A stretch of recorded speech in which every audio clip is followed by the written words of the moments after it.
We're here to start a new day, so let's show you what's to come in this episode. We've still got a couple of tonne of hardcore to bring down, which is due today, along with the engineering bricks for there. So in this episode, you'll see all this completed. You will see we're going to set out a 4x1 frame, which is on there. Bit of timber cutting for me today, ain't it? Yeah, oh yeah, I am excited. We're going to make a bit of a timber frame to set out what will be the perimeter, or the inner perimeter of our greenhouse, so we can then concrete to it.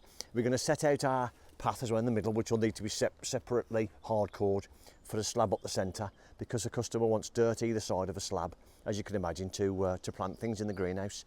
And then we'll finish all the way around here with our hardcore and slabs. And also we're going to talk you through how Luke, I said it was a rollway, comes from here all the way up and cuts it back to that point. We were going to come out like that, but we decided not to. We're going to come from there now and just cut it down to there to go with the lie of the land, because at the minute that'll be quite a nice angle. So we'll show you where we do that.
So feeling very warm and sweaty and very red-faced. I'm going to show my face because mine's redder than Luke's.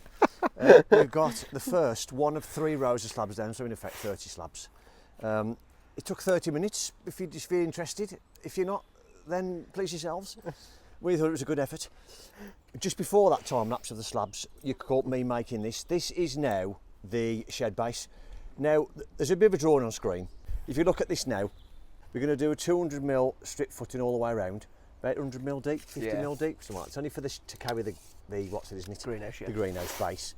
200mm wide, and so what we've done is we've made this frame to sit on the inside of the concrete. So in effect now we'll position this where we want it, and the concrete will sit on the outside of that then. And then this frame is in effect 200mm narrower and longer than the actual base of the greenhouse. That doesn't make any sense at all, but when we pour the concrete it will. But in effect, the greenhouse will sit 100mm that way, 100mm that way, 100mm this way, 100mm that way. And this will be like the centre, if you like. And then what we've decided to do is decide to put this in the middle, which will then be the hardcore area for the slabs. And in effect, then that end and that end will be the planting area, will be kept as dirt, just so we can work out where we've got to cut terrain back out and where we've got to put hardcore and everything, rather than having to mess about. So that's where we are now. We're now going to measure where it's got to sit, aren't we? Yep. And then what we're going to do is measure the depth or the height of that off where we want everything to finish. We're making this to 10mm below slab, aren't we? Bottom of slab. I mean bottom of slab, yeah. So the concrete will finish 10mm below the bottom of the slab. So in effect, the slab will come over the top of the concrete and come against the greenhouse. But that's the plan. So we're going to get that measured, get it set out and get it pegged. We're going to put pegs in and screw the pegs in, and then we can take it all out after.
So we have just completed the final 2 ton bags of hardcore. Yes, I am aching like a big bag of achy things, but we are set. Luke is just finishing off now. I thought I'd come up here out the way, out the noise, so I hope you can hear me okay. We're just going to whack it over again. We are sitting lovely on our pegs that we put into the ground. You can see the idea of our framework now has worked well. What we did, you can see the blocks there. If I just move it in a little bit, you can see the blocks there in the centre screen. Look, all we did there was just to give us our spacing, sort of set us around 200mm away from the outer frame, which is where we're going to concrete, so that's why we did that. And then we have hardcore in the middle, which is where we're going to put the path. And like I've already said, the 2 spaces then where you can still see the terrain is where the planters will be within the greenhouse area. We are going to try now, and we're not going to try, we are going to get the concreting done around that perimeter now. We are about 110, 120, something like that, high with the hardcore around the perimeter now, other than this side, because it's a little bit thinner. But what we're going to do, we're just going to widen the footing and pretty much concrete right up to the block work. So the slab will be supported on concrete rather than a little bit of concrete and a little bit of hardcore, because it's a little bit more difficult there, as you can see, to get the whacker down that middle of screen there, look. So we're not going to do that. Get the setup, get some concreting done, and hopefully, if the weather holds out for us, we can get this all set and 100% ready for slabbing. Jobs left then are slabbing and then finish this wall along here. So we've had a good day as we're about to lose a light and most definitely lost the will to live at the moment. It's been another hard week on here again, but we've achieved what we wanted to achieve. We have used our frame, as we said. We have done a good 200, well, it's gone over 200mm now because we've got a bit left over, so we scraped some hardcore back and made it a bit wider. All the way around there. What we had done, we'd levelled this framing, first of all, to get near as damn it. And then what we did, we then set the laser up and went round with the laser and marked lines on the outside perimeter of this frame and put a screw in. And then, as you can see then, we've then floated and run our concrete to that level to make sure that this pad now is as level as it physically can be, to then put a greenhouse on top of it. Because what we don't want to do is be all twisted out of level, because it just won't work if you put a glass frame on top of it. So there we are. It is starting to rain a little bit, so I think we've beat the weather just in time. So we're going to get our gear together, get gone, and then we will see you, for you, in a few minutes, but for us next week. We are back at our retaining wall and slabbing patio area today, whatever you want to call it. And luckily for us, we have been blessed with a bit of a good day today. I think it's meant to be fresh, but sunny all day, so that'll be nice. That'll ease the pain of going up and down the steps another 60 times with slabs and however many times with compo. But anyway, let's have a quick look. As you can see behind me, you can just about see the customer has built the greenhouse base. So let's have a look and we'll show you now, if you didn't understand before, what we were doing when we were messing with that wooden frame. If you couldn't understand it before, when we were saying that frame is 100mm in from the centre of the greenhouse base, then there it is. You can see that now, we're 100mm there or thereabouts, all the way around to the centre, even though it's got to be squared up, obviously, all the way around. And then what the plan is now is we'll run our slabs across here first, from sort of this area all the way through to the point where we're nearly on top of that. We should then be there or thereabouts where that is now anyway with our slabs, because we measured it. And then Luke's going to slab up there and across the back to form a square. And then what we'll do then, if it all works out still, is that corner will then go against this row of slabs here to form our square. We'll pull it this way against the slab and then continue slabbing down there then as well. And put our cuts against it then to give us our 20mm overhanging on the wall there and give us our lovely margin that we want against the wall. So that is the plan.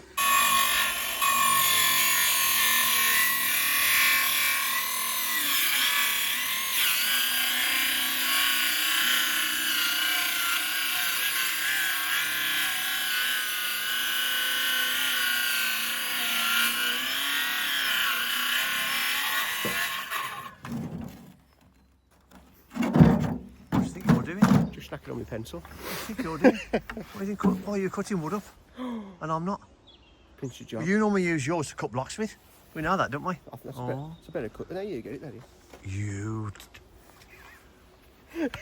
We'll explain what that is in a minute. That here is a screeding for your. God, that is heavy, isn't it? That timber. Jesus. I know it's a bit wet, but it is heavy. So what's that for then? What you cut that for? So just to help me with my beds off my slabs, so I can lay my bed. Once I've laid my first slab, I can sort of screed the mortar Off the slab. off the existing slab, and then know that my bed's pretty much there or thereabouts. So you're going to use it like that. That'll sit on top of your slab, and you screed that, and then this part will give you sort of 40 mil down. Yeah. There, at the top of your I've compo. laid 5 mil, so it just gives me a bit to Tamp down. tap down on. Yeah. We'll show you that anyway. We'll show you about that. We are going to do a bit of a how-to again on slab laying, just basics, things like this, just things that are going to help you out. The use of SBR on the back of your slabs. When should you and when shouldn't you? Our opinion is, why wouldn't you at all on every slab really? But there we are, and we'll talk about mixing cement with it and why we do that. Just to give you a little bit of how-to. Again, 9-10 minutes. If you want to watch it, you can. If you don't, then that's perfectly fine. We thought we'd do them anyway because we enjoy doing it. Initial setup then, and our first slab. First of all, he's got his blower and blew all the water out of the engineering's bricks there, just to stop any potential issues with that going a bit watery when the compo this is when it hits the water and then going all down the face of the bricks. I'm presuming, is that right, mate? Yes, yeah. He's just put a bit of cement, it blew it out and put a bit of cement in just to dry it up a little bit. He's then marked on the wall his 600, or in this instance the 580, because you've got a 20mm overhang there, 20mm overhang there. And then this is the realisation now that we've just bought a mix down in 2 barrows, and that is half a mix, 1 slab. It's going to be a killer, isn't it? It's going to be painful. Anyway, it is what it is, isn't it? Yeah. In there now is a mix of, we haven't really done any parts, have we? Nah, just SBR, bit of cement, just to... A good bit of couple of glugs of SBR, which is like almost like it's like a PVA, but it's not. It's just designed better for this, so it's just different. And then mixes cement in it just to form, almost just thickens the water up a little bit, and then just smear it all over the back of the slab. And all that does, it just maintains the adhesion of the compo to that slab. Now, Luke says that you haven't necessarily got to do it with these because these are obviously porous anyway, so you shouldn't have to do it, but just best practice really, isn't it? Yeah, I suppose, think just so. to maintain. There's a bit of security. I think. Yeah, just to make sure it doesn't delaminate almost, I suppose. But so yeah, so that's our first slab. So his plan is now to get that overhanging 20 mil as we want it. We're then going to go over here, put our other slab on, 20 mil, make sure we've got our correct measurement in between the two, and pull a string line from there to there and lay that row of slabs. We'll then do the same again on our second row to make sure we're 20 mil overhanging over there, which we've just measured from external to internal, and we are bang on 600. And then run this row of slabs through here. And then we'll continue, just doing it row at a time. That's the way he prefers to do it. It just means if you did sort of try and do a right angle, there's less chance of you sort of running out on your 90, especially if you're trying to work to your slab and your slabs aren't 100% 90, which is possible, I suppose. So there we are. That's our initial. That's what we're going to do. I take it the slab bed's a bit too thick. Yes, I went a bit too... Bit too thick on the old top of the brick, which is slightly comforting because it sort of means that half a mix isn't 1 slab. Yeah, because we've got 10 mil on top of the block there, just a little bit thick on top of the block. So we'll get it what we need originally and initially, sorry, and then we'll know how much to put down then, don't we? So we'll crack on with that, and we'll stick a bit of time lapse on, and then we'll explain when we see the need to.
new day, and I think we had a really good day yesterday. I think we were 6 or 7 mixes in, I think, all carried down in buckets straight down here, and some slabs as well, so I think we did really well. Now, for those people that pay attention to our videos, and there's probably only one of you anyway that pay attention and watch it all the way through, but you will notice there's a bit of a change in terms of the way the slabs are laid out.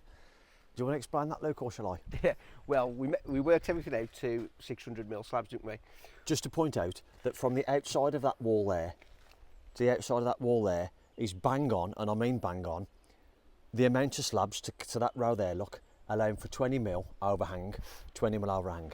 However, when we got the slabs, they're 5mm short of what they should be, aren't they? they're about 594, aren't they, in fact? So when we've set them out, it worked out that we were short, was it 30, 40mm off that side? 1, 2, 3, 4, 5, 6, 7, 8, 9, 10. We were worth short 50mm. Yeah. Which means we had lost the overhang both sides. Yes, we should have allowed for it, but if we'd allowed for it, you can guarantee there'd have been 600 and there would have been too big overhang. Yep. However, would that have been a better option? I don't know. We're telling you because we'd like to tell you all the problems that we encounter, so you can have a think and maybe get your slabs and measure them before you set out. We've done it. Because you go off, you're thinking that they're going to be the size that they say they are, but they're not, are they? Yeah. They're completely different. So, but yeah, you come up with a great idea then, didn't you, of doing a brick bond? And we worked Well, I think we decided to put a grout line almost instead, didn't we? Yeah. And then I said, if we're doing a grout line, would it be nice if we then do a brick bond? Because it makes it look smarter, I think, like there's a bit more effort gone into it, I think, when you brick bond. And I think it's going to work out really well, isn't it? Yeah, it looks stunning. We've got to do our cuts in there, which we're going to try it. Luke's bought himself a new tool. He's bought this. He's going to try it. Thought he'd give it a bash. Evolution saw, and it cuts 110mm. I think it should, 102, but it should go through a full brick. So it'll go through a full brick, apparently, yeah. which is handy when you're cutting, brickwork out and things. So it'd be quite nice. Thought I'd give it a go. It's always bought it as a bit of a backup, haven't you? Really? Yeah. To your steel saw or your Makita saw. It's gone on petrol strike. saw. It's gone on strike at the minute, that hasn't it? It has gone on strike, isn't it? Which is why I had to chop out the wee poles over there, wasn't it? Because it went on strike. Needs a service, that's all. So yes, we had a good day yesterday, and we got plenty down, as you can see. But today we are stopping the aches and pains of today, and we're going to look at this, aren't we? Yep. So, do you want to talk us through, Luke, what we're going to do? If you've missed it, last episode we talked about that we've got this in, and we're going to, rather than come out that amount of brickwork there, we are now going to, we were going to do that originally to there and make it look symmetrical, but we're now going to go lie over the land from there all the way down to there. So, if you're doing this yourself, first steps then?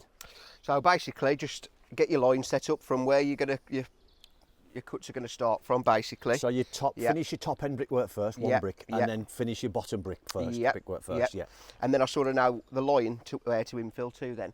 So I'll infill all the brickwork to near enough that line as it works bricks. Yeah. To the pink line there, look, if you can, just about. There it is there. I can never know if you can see it until I edit it, so. So yeah, so I'll infill all that, and then once we've done that, then I'll make a 10mm spacer out as bit of wood or something like that. Oh, can I cut it? You can cut it. Thanks. And then we'll put the bricks where they've got to be, mark them, and cut them. Using the new saw. Using the new saw. So we'll give you our opinion at the end of this episode whether we think that evolution saw's worth a bit of a purchase as a primary or a secondary in our case saw. Obviously, you couldn't use it if it was raining or that kind of thing. So, but it seems to have a spout for dust collection on that, I think. Yeah, it's for a vacuum attachment, that is, I think, so, yeah. Which we can do. We can try that out. We'll try that out when we go back to the other job where we're doing the extension, because we've got to cut some brickwork out there, haven't we? Yeah. So we'll show you that, and I'll plug my hoover into it and see how we get on. Again, so we'll show you that. So you're going to crack on with that then, infilling first. I'm going to carry on getting some more slabs and the bricks and the compo down. Kill the old ones first and all that. And then we can show you in a bit, after the time lapse, of you maybe marking out a few bricks and how you do it and the spaces and things. Right then, I'll start mountain goating then, shall I? Or is it Himalayan donkey? I don't know. One of the two. Definitely a donkey. Oh. he always takes a mickey out of me.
All the full bricks are now complete here.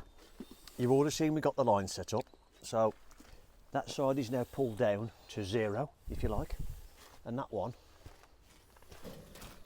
goes all the way up to there. Now I'm not sure if I showed you that, but that is a plastic pre-made tindle. Is it a tindle? Tingle, yeah. Tingle, Yeah. tingle with a G, not a D. And it just clips onto the line, so rather than use a bit of cardboard, I think I might have already talked about it, but that's just to point it out again. That's a pre-made tingle, so I thought that was quite clever. Marshalltown. That is, yeah. Yeah, it comes There with we that. Comes with that set actually. So when you can buy the corner blocks, These corner Yeah. blocks. and I think they're on Amazon, so you could just Okay. We digress. So now what we're going to do is we found a couple of tiles up the garden, which are there or thereabouts, sort of, they're a little bit higher than what we want, as you can see there, look. But what we do, we're going to mark the bottom of the line instead. So all you do is this. Talk us through the process then, please. So put your tiles down, or your spacers. All your spacers, a couple of 10mm spacers to give you your bed joint underneath your brick. Bring your brick towards the line, and then just simply, where it comes, a couple of little marks, and then join it up with your straight edge.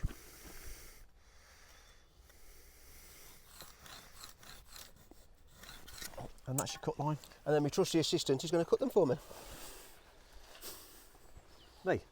Yeah, Oh, you. okay. Yes, you. So I get to play with the new saw first? Yeah. Excellent. And then we'll show you the brick as it goes on, bedding the first one on, shall we? Yep. Let's have a look then.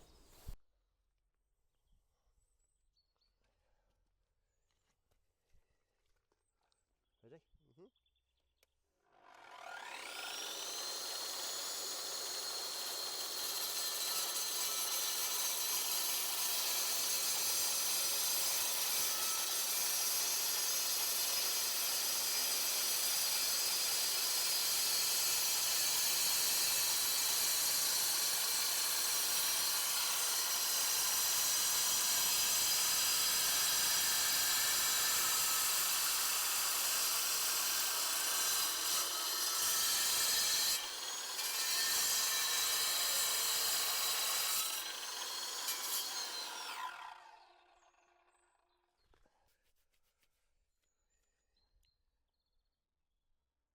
You'll notice that when I cut it, I use that bit of stick on the brick. That's just to keep my foot out of the way. Because if you don't hold it down, as soon as that goes on it, it's going to flip the brick over and you're going to damage your brick, or you're going to end up putting the saw through your foot or something.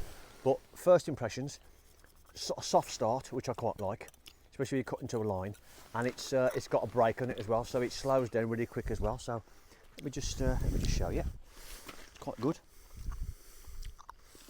Get the cable out of the way, make sure I don't run through the cable. Soft start.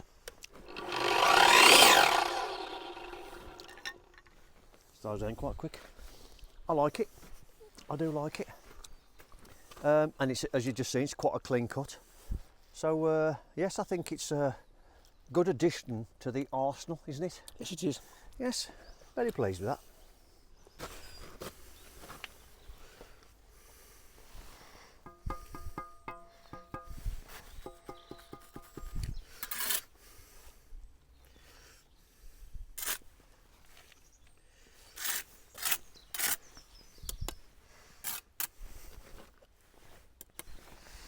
Lovely. It's nice, isn't it? Beautiful, isn't it? And you will notice that was the first one we cut, but we realised that those two tiles were a little bit too high, and we weren't happy with that being there. It was a little bit too low, therefore the compound bed may have been too high. So we did change it and redid it again, but I'm happy with that. That's a lot nicer. Looks a lot better, doesn't it? A lot better, yeah.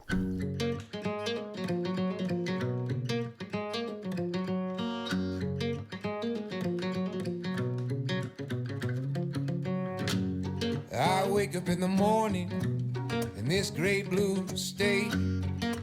Golden fingers caress my face. Slips through the window on a silky breeze. A dreamer's life to plant some seeds.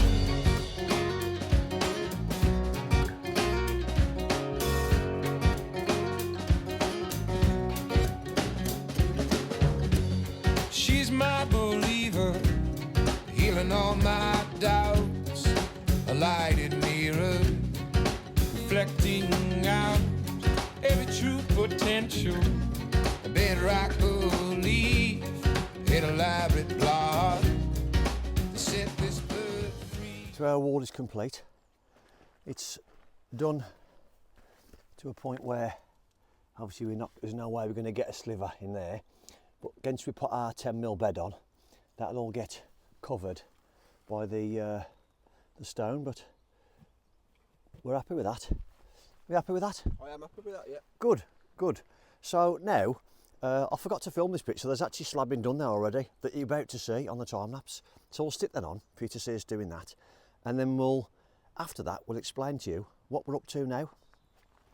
But it involves taking this frame out and then setting our slabs to go up here and up here, and we're about to film our little how-to, aren't we? We are. Our little slab how-to. So if you're interested in that, that would have already been on the channel, I think. Oh no, it'll be on next Tuesday, sorry. Next Tuesday, to time with this episode.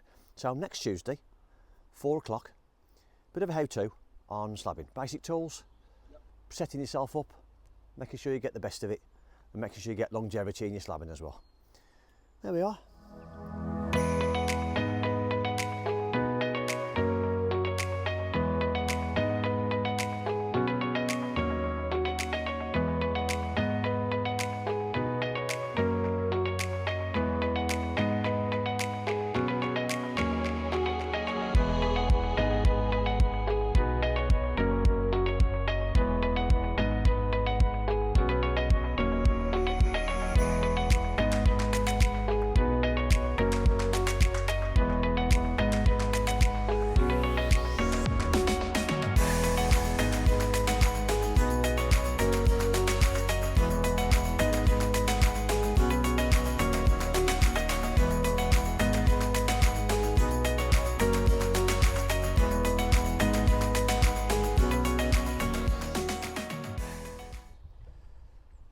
So our patio is complete. We spared you the time lapse of the slabbing around there, but as you can see, we've carried on our half bond, or whatever you want to call it, brick bond, sorry, shall I say, and then cut all the slabs against that frame.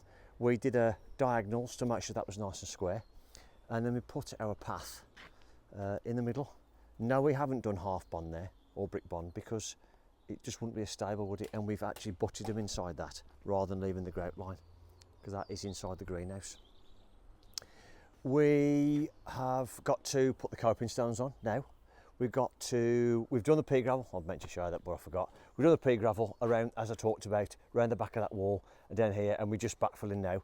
Luke's going around now and just doing all the niceties now, putting all the topsoil around the gaps to cover all the concrete up. So there we are. We're pleased with it. It's looking really good, really smart. A lot of hard work, but we're really pleased. So we'll get all our stuff, get ourselves gone. So thank you for watching this series. 2 episodes I think it was, and a couple of how-tos, if you like, on a Tuesday from here. That's it. We are on to a new job tomorrow. Yes, another one.